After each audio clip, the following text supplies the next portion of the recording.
年薪8万的我，给公司签下了4000万的大单。谢谢。你有没有兴趣来东盛？我们公司正需要你这样的人才，年薪我可以给100万起。我精通8门语言：英语、德语、法语、日语、韩语、西班牙语、阿拉伯语、俄语。但入职中和国际贸易公司3年，我简历上只写了一条：英语专业8级。感谢大家1年来的辛勤付出，展望未来，我们必将同舟共济，再创辉煌。Nächstes Jahr werde ich allen Anwälten, die Deutsch sprechen, eine Gehaltserhöhung von 70% gewähren. 我听懂了。林瑶，你听懂了吗？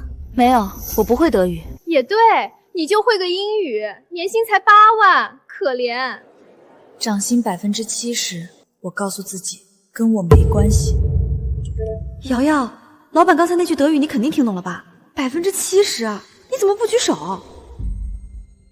别闹，我不想暴露。你脑子有病吧？70%，你年薪8万，涨完就是13万6，你租的那个破房子连暖气都不好。郑总这招不错，反正全公司就德语组那几个人听得懂，等于只给核心团队涨工，其他人还以为你在画饼。画饼也要画得高级一点，用德语画，显得我有国际视野。是，像林瑶那种小翻译，一辈子也就值8万。下周东盛集团的项目派谁去谈？苏婉清吧，他德语最好。东盛的顾总据说很难搞，上次和宁达合作，把对方翻译骂出了会议室。林瑶，明天把上周的英文合同校对稿交给我。好的，郑总。3万字的英文合同，我在原翻译的基础上改了47处错误。原翻译是苏婉晴，但校对稿上不会出现我的名字，只会显示校对翻译部。苏婉晴从来不知道她的翻译稿被我改过，她以为自己水平很高。林瑶，你听说了吗？什么？下周东盛集团的项目，苏婉晴要去谈。听说了。东盛的顾总，你知道是谁吗？顾晨舟，32岁，东盛集团总裁，去年福布斯榜排了全国第98位，据说精通5门语言，脾气极差，上次把定达的翻译团队整个换掉了。跟我有什么关系？你不觉得苏婉晴搞不定吗？搞不定也不关我的事。你这人吧，就是太能忍了。按理说这应该给西语组的人处理，但西语组的张浩今天请假了。林瑶，你不是说大学选修过一点西班牙语吗？这份供应商报价单凑合翻一下。我确实跟他说过选修过一点，实际上我在马德里住了2年，西班牙是我的第4母语。我花了15分钟翻完，故意留了2个不影响大局的小瑕疵，让它看起来像选修过一点的水平。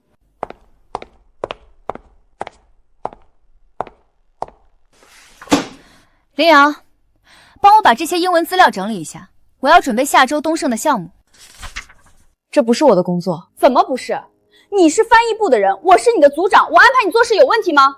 他上个月刚升的组长，管英语组和德语组。好，没问题。小样，我还拿捏不了你。对了，明天部门有个小会，讨论东盛项目的对接方案，你不用参加。我知道，你负责的都是基础校对，这种大项目轮不到你。我知道了。我在茶水间听到了，他凭什么这么跟你说话？习惯了。你就不能怼回去吗？怼回去，然后呢？他是组长。你要是把你会的那些语言亮出来，他算什么组长？我不想。你到底在怕什么啊，林瑶？我怕什么？我也不知道，可能是怕被注意到，怕被人挖出过去，怕别人用同情的眼神看我，说：“哦，你就是那个父母出车祸的外交官女儿。”我爸是外交官，我妈是同声传译。我从小跟着他们辗转7个国家，语言天赋是刻在骨子里的。但他们5年前车祸走了。我不想靠这些东西出风头，也不想被人翻出身世来同情。我只想安安静静当个底层翻译，拿死工资，租小房子，养一只猫。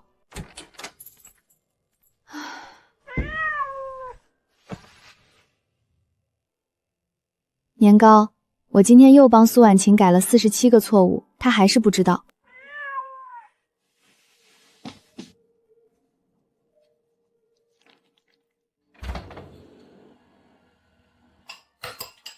年薪8万，在这个城市，扣完房租、水电和南高的猫粮，每个月剩不了多少。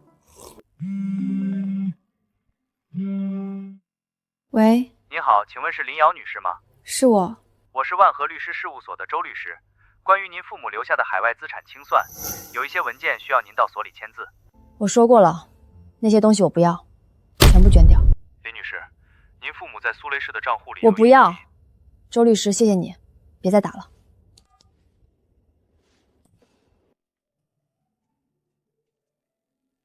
不是什么重要的事。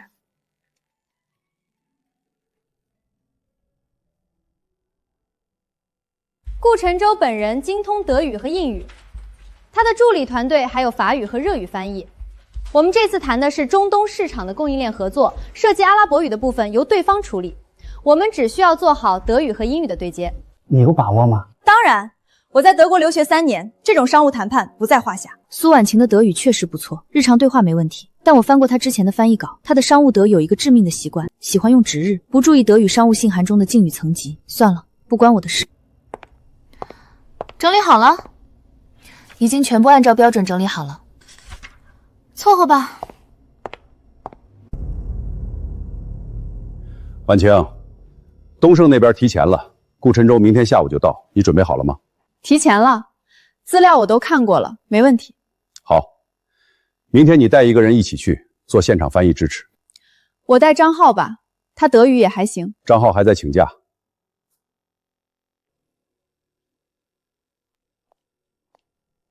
林瑶，你明天跟我去吧。我只会英语，你就负责做记录和端茶倒水，专业的部分我来。就他？放心，郑总，有我在，他只不过是去凑个数。就这样，我被拉去了东盛集团的商务谈判，当打下手的。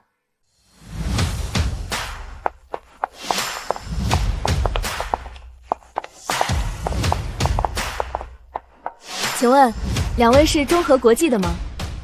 是，我是翻译部组长苏婉晴，这是我的助理林瑶。我没纠正他说的话。请稍等，顾总还在开会。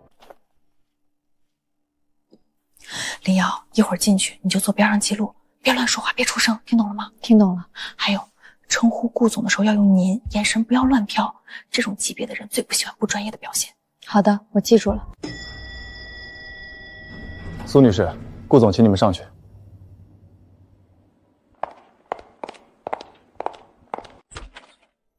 32岁，1.85米左右，脸很冷，不是那种刻意装出来的冷，是真的冷。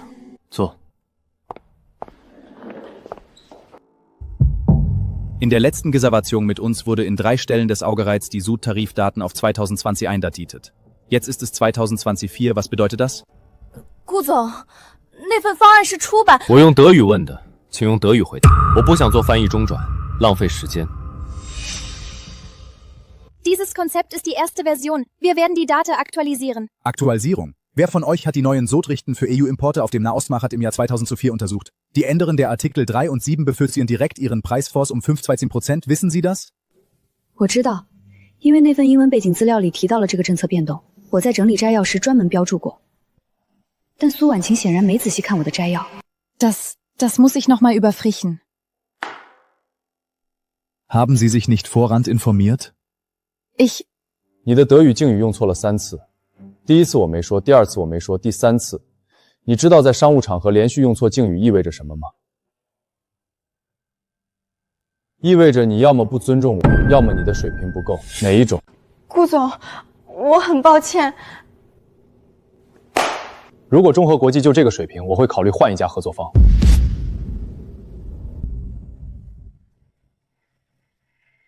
不关你的事。 你就是来端茶倒水的。这个项目是中韩今年最大的单子，丢了的话，年底可能裁员。第一个裁的就是我这种底层翻译。Herr Gu, bitte geben Sie uns noch 5 Minuten.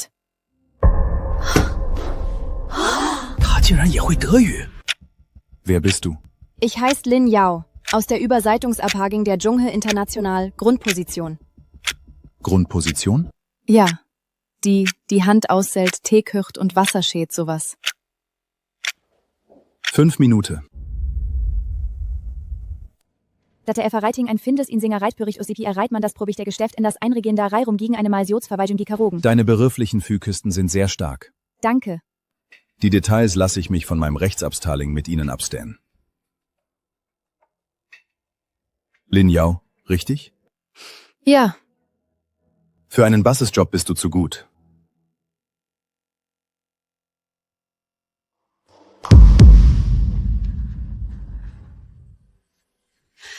你骗了所有人！你说你只会英语，我确实主要用英语工作。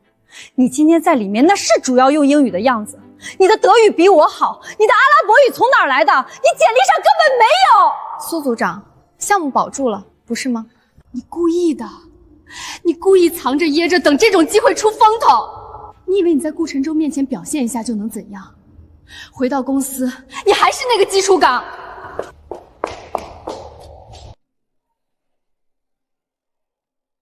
谈判怎么样？苏婉晴有没有翻车？项目保住了。怎么保住的？他不是……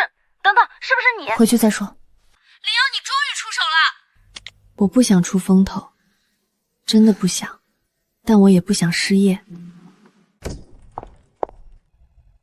郑总，林瑶在谈判现场越级发言，完全不顾公司的层级秩序。项目保住了吗？保住了，但那是……保住了就行。东盛这个单子值4000万，如果昨天黄了，整个翻译部可以解散回家了。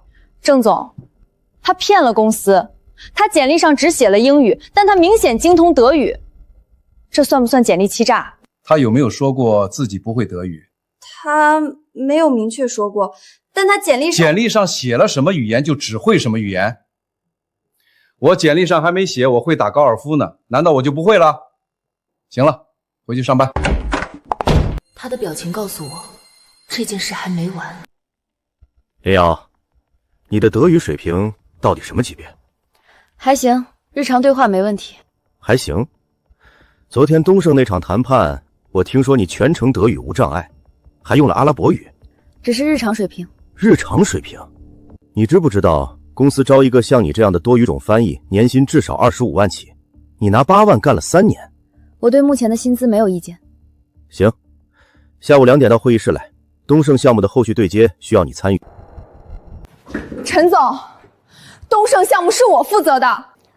你继续负责，但林瑶参与对接，这是郑总的意思。林瑶，你开心了？苏组长，我只是……你只是什么啊？你觉得你昨天出了一次风头，就能跟我平起平坐了？我没有这个意思。我在这个公司7年了，从实习生做到组长，你算什么？一个藏着掖着的骗子！你等着吧。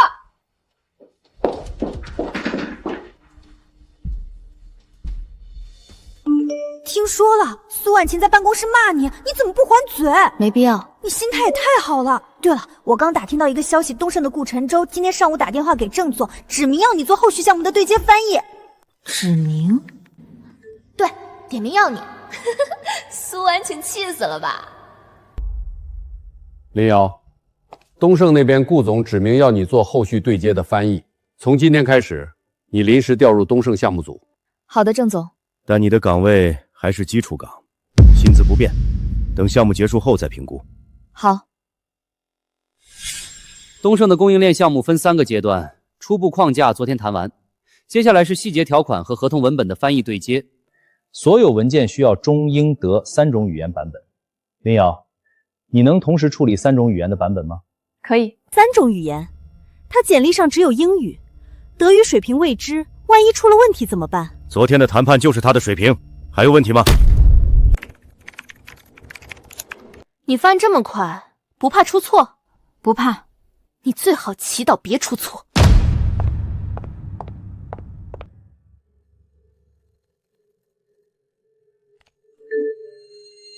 终于完成了。速度和质量都超出预期。林瑶，你这3年到底在干什么？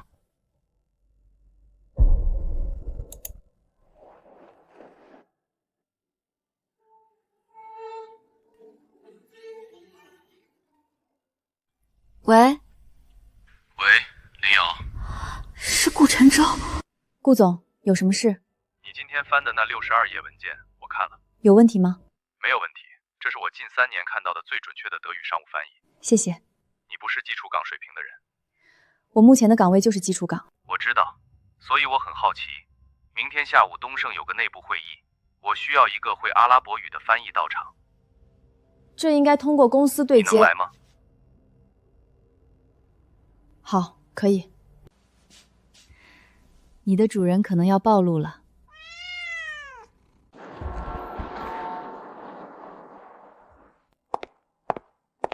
来了，今天可能需要你做阿拉伯语和中文之间的同声传译。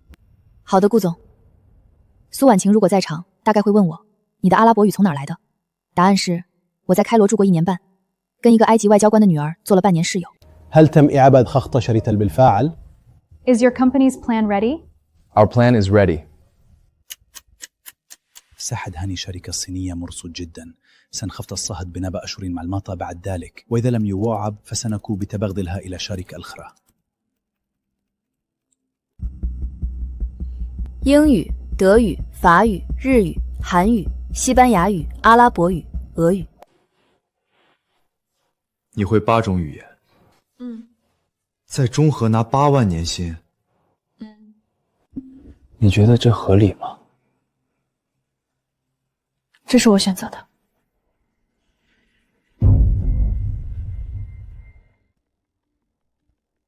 你有没有兴趣来东盛？年薪我可以给50万起，如果你愿意做国际业务部的负责人，上不封顶。顾总，谢谢你的好意，我暂时没有调槽的打算。暂时？是的，暂时。随时可以改主意。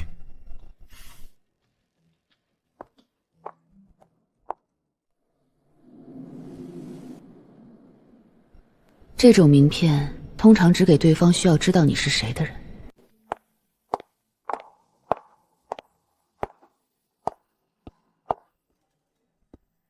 你在干什么？我经过的时候看到你电脑没关，我走的时候关了。你今天又去了东盛，是顾晨舟叫你去的吧？是项目对接的需要。什么项目需要你去做阿拉伯语翻译？你简历上也没有阿拉伯语，你到底还藏了多少东西？苏组长，你在我电脑上看到了什么？我什么也没看到。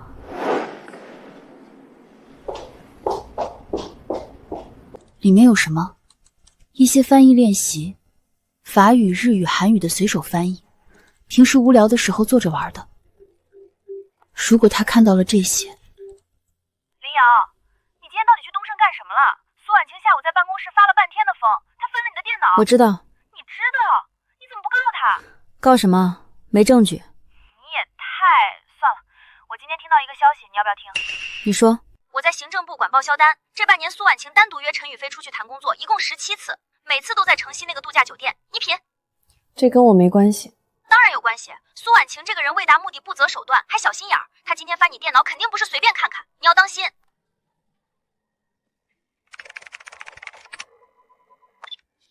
但我有种预感，该来的早晚会来。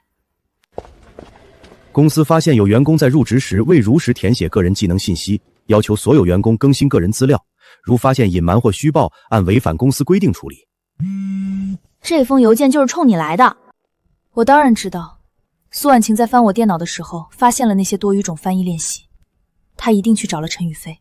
这封邮件的目的很简单，逼我主动承认自己隐瞒信息，并以此为由给我处分。林瑶，你看到那封邮件了吧？看到了。你打算更新你的简历吗？还在考虑。我建议你尽快。如果被查出来是隐瞒，性质可就不一样了。谢谢苏组长提醒。不客气。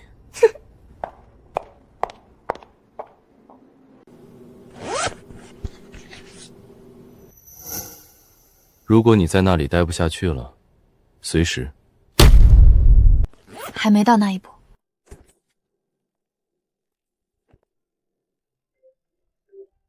李女士，很抱歉再次打扰您，但这件事确实需要您亲自处理。您父母的遗产如果6个月内不完成清算，会被自动移交给托管机构。多少钱？您父母在苏黎世的账户余额是470万瑞士法郎，另外还有一处慕尼黑的房产。周律师，是。我说了，我不要。那林女士，你帮我找一个国际慈善基金，全部捐掉。如果需要签字，你寄文件过来，我签。470万瑞士法郎，折合人民币大概3700万，加上慕尼黑的房产将近5000万。我拿着年薪8万的工资养一只猫，我爸妈留了将近5000万的遗产给我，我却不要。这些钱的每一分都沾着他们最后那段旅程的痕迹。飞往日内瓦的路上，为了一个和平谈判项目，我不要。没事，年糕，你的猫粮不会断。今天开这个会，2件事。第一，东盛集团的项目初步对接完成，顾总对我们的翻译质量非常满意，项目奖金下个月发放。第二件，关于员工简历信息更新的事儿，公司的人事制度要求所有技能信息真实完整，如果有遗漏，请在本周内更新。郑总，我有一个问题。说，如果有员工故意隐瞒自己的技能，导致公司在人力资源分配上出现判断失误，这算不算违规？公司在不知情的情况下，损失了大量可以利用的人力资源，这种行为够了。苏组长，你说的那个人就是我，对吧？不用绕弯子。是又怎样？是，我简历上只写了英语，但我的岗位要求是英语，我一直在完成英语翻译的工作，从未失误。公司花高薪去招德语组、法语组、热语组的人，你会这些语言还藏着掖着，这是不是损害公司利益？苏组长，如果我一个人就能顶所有人，那你的位置在哪里？好，那我换个问题，郑总，东盛项目的奖金是按项目组成员分配的吧？林瑶是后来临时加入的，他不应该拿全额。这个婉晴说的有道理，林瑶确实是中途加入的，是我指明要他来。顾总，您怎么来了？来送合同，趁着路过。这个项目的核心谈判是林瑶完成的。初次见面那天，是他在最后5分钟救回了整场谈判。阿联酋客户的会议上，是他用阿拉伯语为我争取到了800万的利润空间。你们公司怎么分配奖金是你们的事，但我建议你们搞清楚，谁才是这个项目的关键人物。还有，这份合同里有一条，后续东盛的所有翻译对接工作，我指定林瑶负责。如果他不再中和了，这份合同自动失效。顾总，您的意思是？我的意思很清楚，这份合同年度金额1.2个亿，对接翻译是林瑶，换人的话，合同作废。林瑶，从今天起你不是技术岗了，那我是什么？翻译部副主任，薪资我们私下谈。郑总，他才来3年，我来了7年。行，坐下，这是公司的决定。Tu mérites une meilleure place。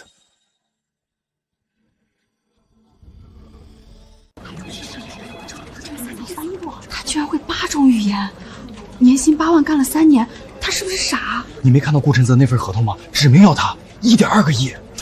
苏婉晴的脸真好看，我说的是颜色。法语那句，你听懂了？听懂了。那你怎么想？不急，慢慢考虑。林瑶，你现在是副主任了，副主任！婷婷，我要请你吃火锅。先别激动，这个副主任不好当。为什么？因为苏婉晴不会善罢甘休。林瑶，我们谈谈。你藏了3年，一朝暴露，你觉得你往后的日子会好过吗？你在威胁我？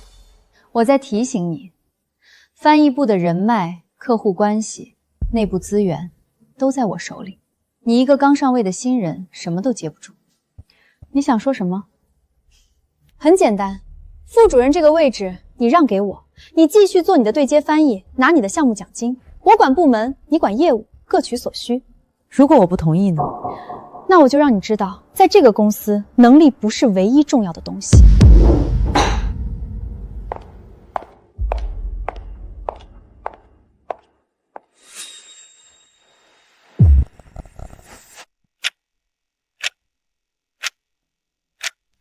林瑶，你法语什么水平？可以用。什么叫可以用？你能不能做品牌级的法语翻译？能。行，这个项目你也接了。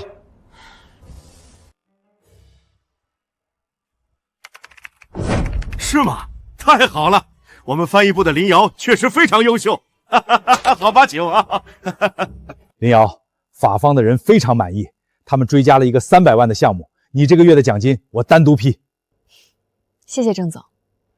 请各位同事注意，翻译部的项目分配应遵循部门流程，不得跳过组长直接接单。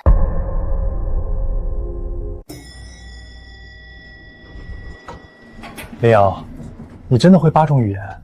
嗯，你知道你这种人才在翻译行业有多稀缺吗？知道。那你为什么……算了，有一件事我跟你说一下。苏婉晴对你的事很不满，她跟我提过好几次，你最好小心一点。她在公司有些关系。陈总，你跟苏婉晴的事儿……什么事儿？没什么。林瑶，我跟苏婉晴没有你可能以为的那种关系。她升组长是因为她在公司够久，业务够熟，仅此而已。人心真是个有意思的东西。林小姐，这是顾总让我给您准备的办公位。这太大了，我只是来做翻译对接的。顾总说了，一定要给您安排最好的。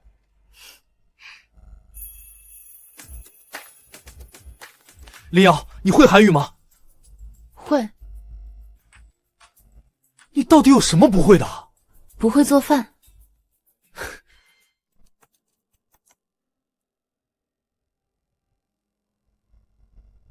林瑶，我第3次问你。来东盛。顾总，年薪80万，国际业务部副总，工作直接向我汇报。80万，我现在的年薪加上项目奖金大概15万。我还是……你不需要现在回答，但你要知道，中和装不下你。东盛集团对我的态度比中和实在是好太多了。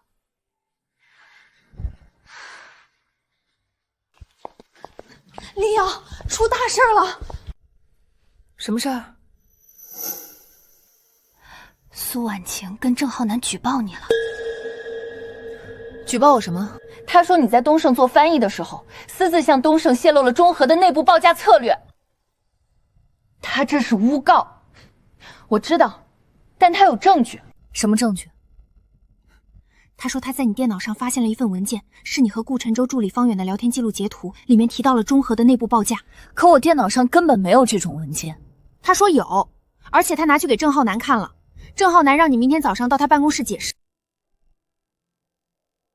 那份所谓的聊天记录是伪造的，我偷偷看了一眼，对话时间是上周3下午2点，但上周3下午你在公司参加部门例会，所有人都能作证。那他怎么？他把对话时间改了 P 的，但他忘了一件事，聊天截图右上角有个电量显示，那个电量百分比跟你手机型号的界面不一样，你用的是国产机，那个截图界面是苹果的。苏婉晴用了自己的手机截图，然后下接了我的头像和名字。肖萌，你帮我一个忙。你说，我肯定帮你。你是行政部的，能调到上周3下午的考勤记录和会议室使用记录吗？能，调出来。另外，苏婉晴的报销记录，那17次酒店的，你手上有吗？有，你终于要用了。不是用来攻击他的，是用来防身的。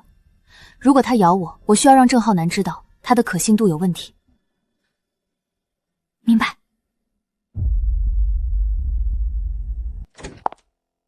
林瑶，苏婉晴举报你私自向东盛泄露公司内部报价策略，这是他提供的证据。你有什么要说的？这些截图是伪造的。你当然会这么说。我可以证明。这是我和方远在企业微信上的所有对话，有服务器备份和时间欠。时间对不上。苏婉晴的截图显示对话在周3下午2点，但服务器记录显示那个时间段你们没有任何对话。他可能删了。企业微信有服务器备份，员工端删除后服务器仍然保留。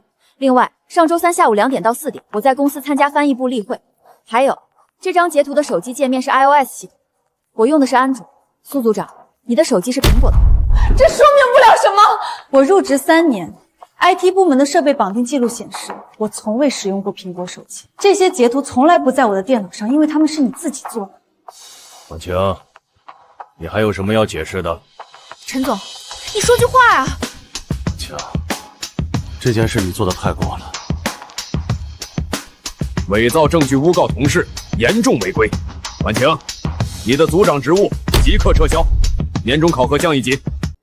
林瑶，你满意了？苏婉晴，从头到尾都是你在找我的麻烦，我从来没有主动招惹过你。因为你的存在本身就在招惹我。你会8种语言，你藏了3年，像个笑话。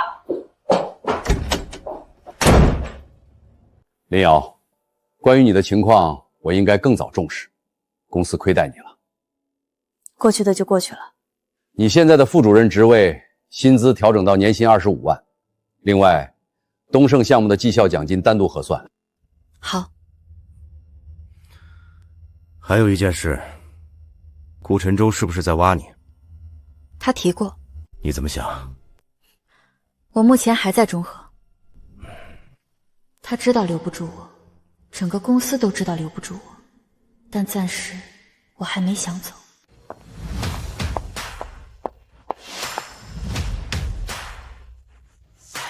请问谁是林瑶？我是。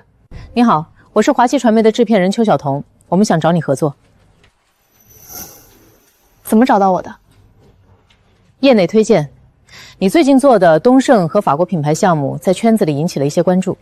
具体什么项目？一部关于丝绸之路沿线国家的纪录片，需要覆盖5种语言。我们找了3家公司都做不到，直到有人跟我说，中和有个女孩会8种语言。谁跟您说的？顾晨翔，他是我们这个项目的投资人之一。这个项目的顾问费是多少？20万1个月，预计周期3个月。邱总，我需要考虑一下。当然，但这个项目下个月开始，拍摄地点在中东和欧洲。如果你接了，需要出差2个月。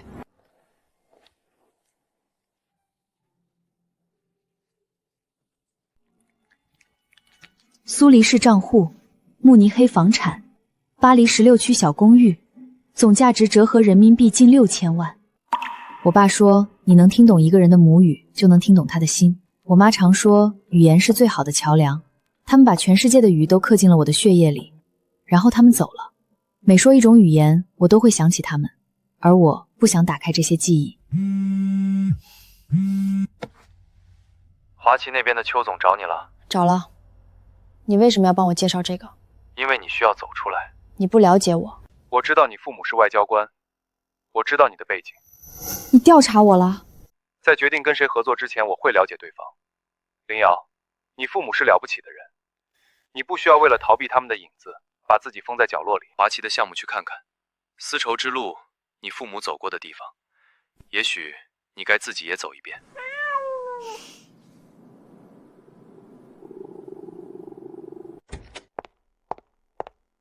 郑总，我需要请2个月的假。什么事？有个纪录片项目找我做翻译顾问，需要去中东和欧洲。2个月？东盛的项目，东盛第2阶段的翻译稿我已经全部完成了，第3阶段要到3个月后才启动。你是要辞职？我只想请个假，郑总，我会回来的。好，给你批2个月。林瑶，你回来之后位置还在。谢谢郑总。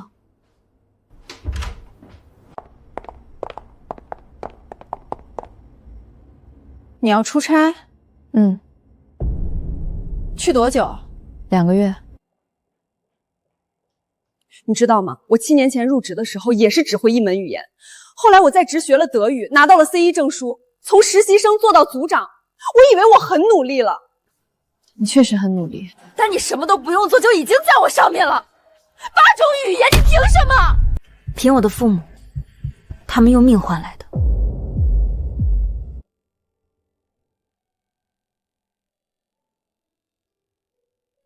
这是我们最后一次在这栋楼里说话。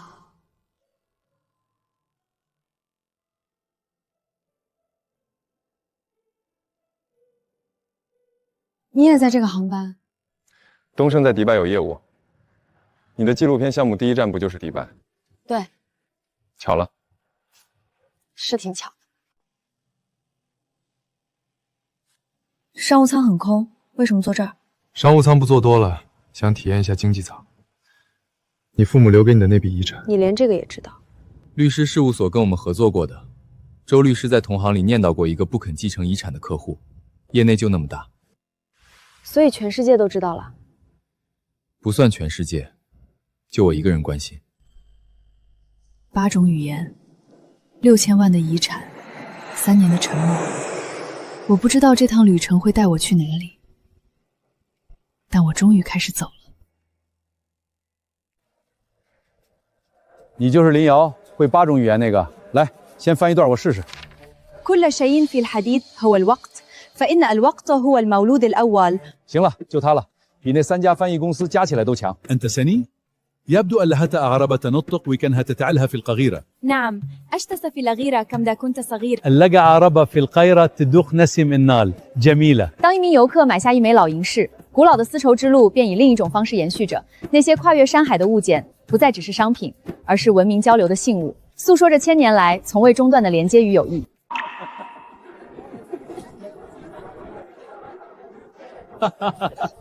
我的父母当年在做一件多么重要的事儿。吃了吗？正在吃。迪拜的饭不太合中国人胃口。如果你想吃中餐，朱美拉海滩那条街上有一家四川火锅。顾总，你跟我说这些干什么？关心你。我不需要关心，谢谢。好，不关心了，拜拜。林姐，谁的电话？男朋友的？不是，客户。客户会问你吃没吃？多管闲事的客户。La route de la soie n'est pas un chemin, c'est un dialogue. Des personnes par biais de langues différentes s'assitient ensemble et échangent confiance à travers des marcheneries. 不同语言的人坐在一起，用货物交换信任。我爸也说过几乎一模一样的话。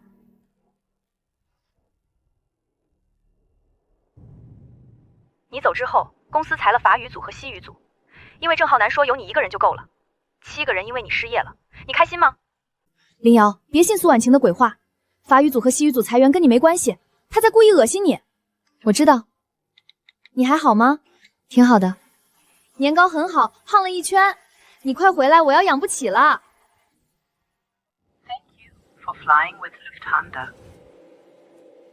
柏林，纪录片的第3站。我12岁那年在这里住过1年。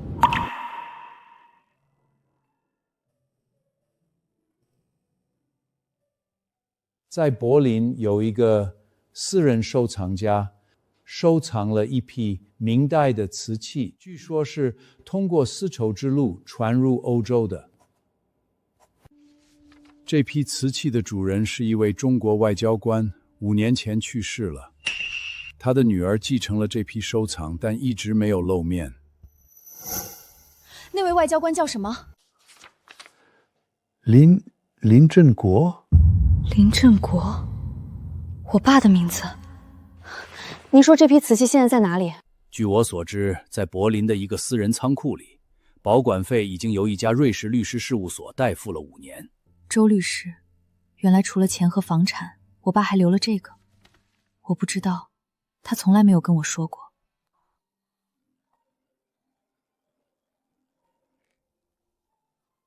你到柏林了？嗯。你怎么了？声音不对。没事。我在柏林，今天下午飞过来的。你有空的话。你为什么每次都出现在我在的地方？因为你的行程表在邱总那里，这是我投资的项目，我有权看，那叫关注，不叫跟踪。我发现了我爸留的一批东西，瓷器，在柏林的一个仓库里，我之前不知道。需要我陪你去看看吗？好。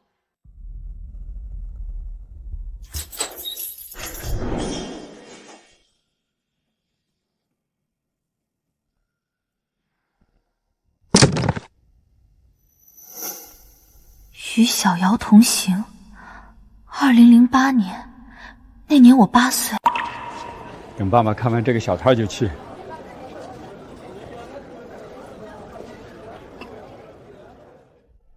我完全不记得这件事了，但我爸记得。他不仅记得，他买下了这些东西，一件一件从丝绸之路的各个角落带回来，标好标签，放在这个仓库里，替我保存着，等我来拿。我以为只要不碰那些记忆，就可以假装父母没有离开，但他们一直都在，在每一种语言里，在每一个标签上，在每一件瓷器背后的故事里。你爸是个了不起的人，我知道。那你应该做一个了不起的人，而不是把自己关在年薪8万的工位上。周律师，遗产的事我来处理。李女士，您终于……苏黎世的账户和房产按原来的方案捐出去，但柏林的那批瓷器我留下。明白了，太好了。还有一件事，我爸有没有留过什么信或者文件给我？不是法律文件，是私人的。有一封信，他注明了在女儿来取瓷器的时候交给他。麻烦把信寄给我。小瑶亲戚。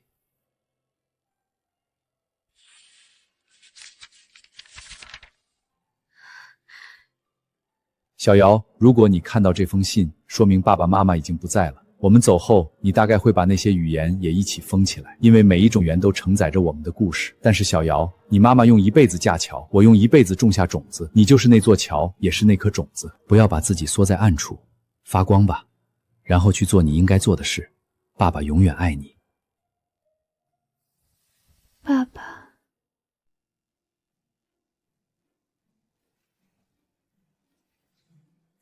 我爸说的对，语言不是枷锁，是翅膀。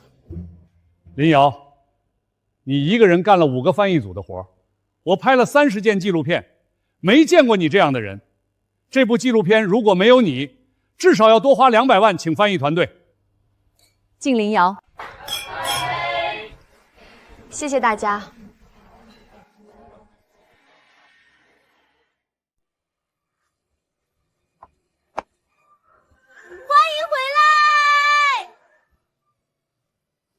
胖成这样了，他自己要吃的，我拦不住。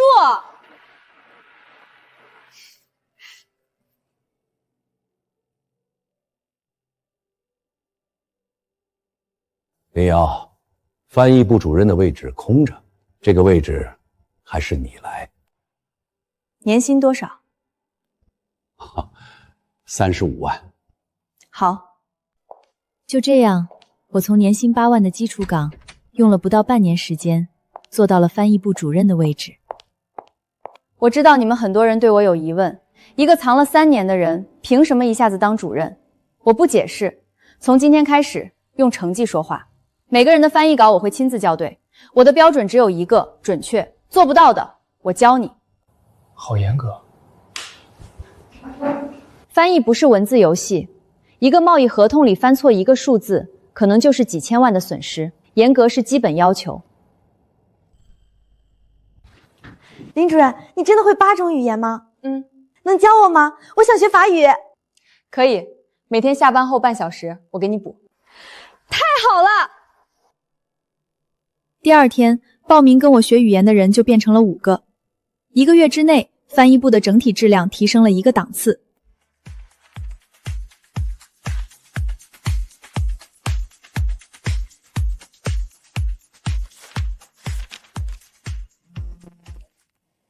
林主任，恭喜升职。谢谢。35万。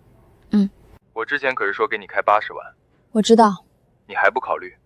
暂时不，但谢谢你一直以来的帮助。名片、华旗的项目、柏林那天，你不用谢我，那些不是帮助。那是什么？是我想做的事。周末有空吗？干什么？吃饭。不谈工作，不谈项目。好。这家的刺身是全城最好的，我吃过全城所有的日本料理店。我法语学了一半放弃了，语法像迷宫。其实法语的语法是最有逻辑的。你教我。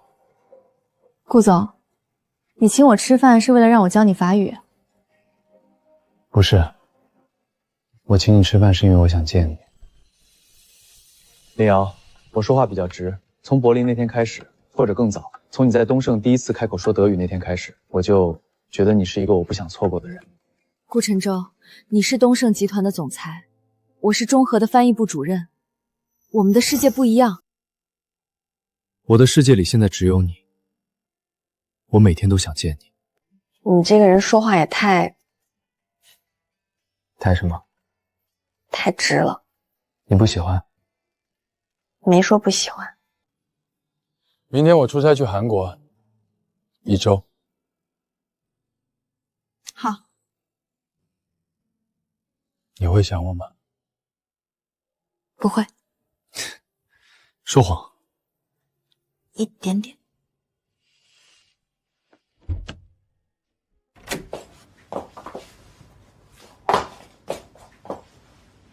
别那样看我，意思大概是你完了。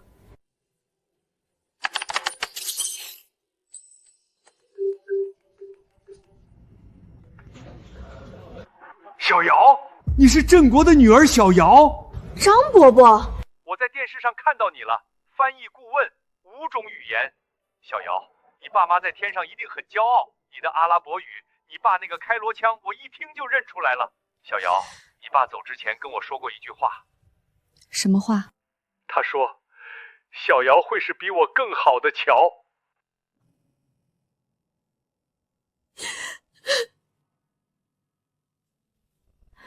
更好的桥。纪录片我看了，你的翻译不只是在翻译，你在传递情感。我爸说过，听懂一个人的母语，就能听懂他的心。你做到了。林瑶，东盛明年要成立一个国际文化交流部，专门做跨国文化项目，我需要一个负责人。你又来挖我？不是挖，是为你造一个位置。你不适合只做翻译，翻译是工具，你应该用这个工具去做更大的事儿。你爸收藏的那批瓷器可以做一个展览，丝绸之路上的中国瓷器，用你的8种语言讲给全世界听。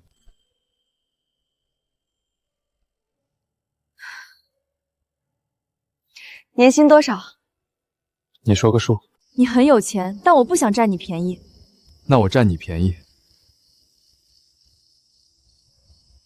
什么？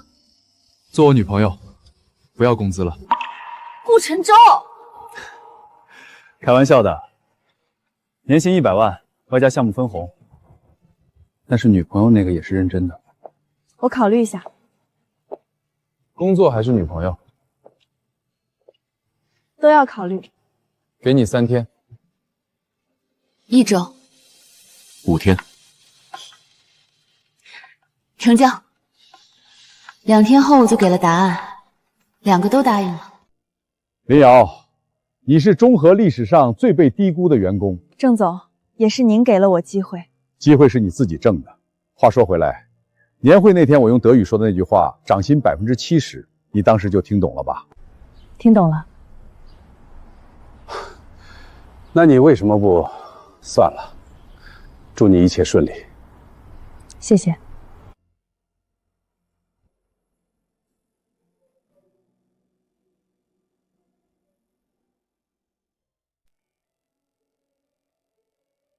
我是第1任负责人，第1个项目从我父亲开始。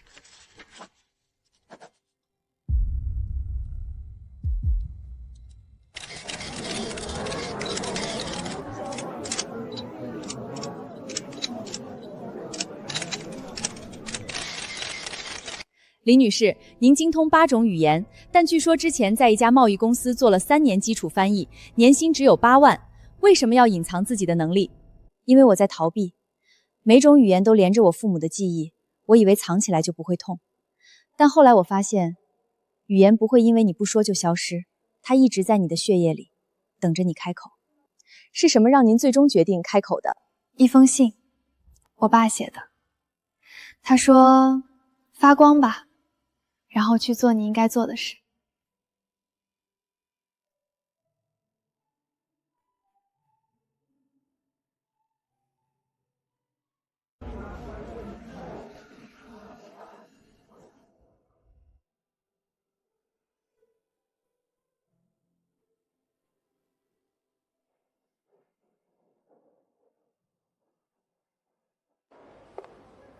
你怎么来了？我在新闻上看到的，你爸收藏的很漂亮。林瑶，我欠你一句道歉。我嫉妒你，从你第一次开口说德语那天就嫉妒你。我花了7年才爬到组长的位置，你什么都不用做就已经站在我上面了，我接受不了。所以你选择了诬陷。是，然后我自食其果了。离开中和之后，翻译公司的那个德语合同，你听说了吧？因为你以前帮我改稿子，我从来不知道自己的真实水平。等你不在了，我才发现。苏婉晴，你的努力不是假的，你只是在某些时候选错了方向。你不恨我？过去了。你跟以前真的不一样了。以前的我连自己都不敢面对。展览很好，你爸一定很高兴。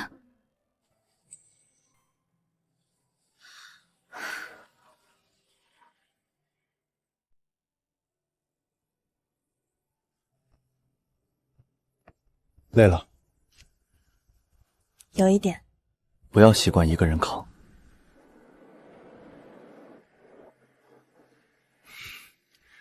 这不是求婚，别紧张。定制的，因为你说你爸说过，你是那座桥。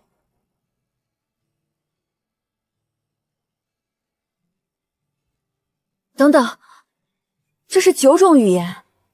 对，第9种是俄语，我学了3个月就学了一个词，压溜不溜体片。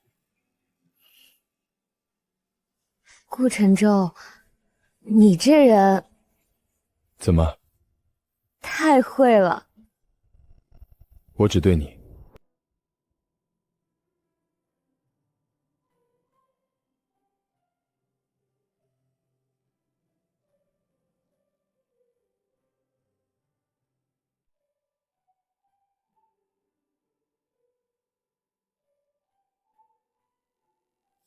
今年营收又涨了30%，你今年的年薪应该调了。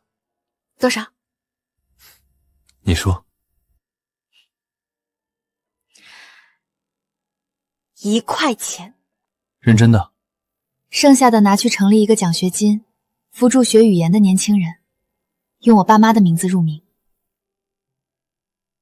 好，林振国、陈映雪语言奖学金。你怎么知道我妈叫什么？我是你老公，我还不知道你妈叫什么。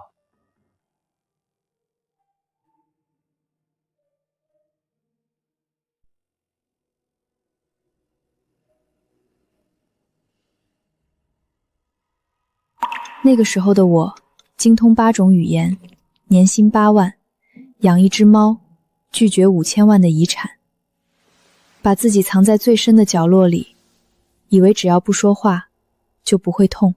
我爸在信里写：“发光吧。”我花了很久才学会发光，但还好，我学会了。